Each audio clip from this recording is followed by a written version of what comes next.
सभी दोस्तों से नमस्ते। हमारे कुसुम लोकगीत चैनल पे आप लोगों का स्वागत है। आइए हम तीनों सहेली बहुत प्यारा सा भोलेनाथ के भजन सुनाने चल रही हूँ। भजन अच्छी लगे लाइक सब्सक्राइब करी, कमेंट करी।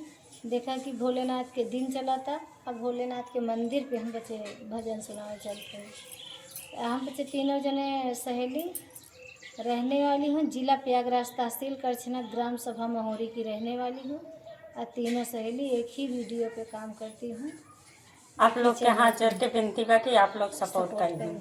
आइए गीत सुनाते बहुत हैं। प्यारा सा गीत सुनाती बहुत प्यारा गीत बा।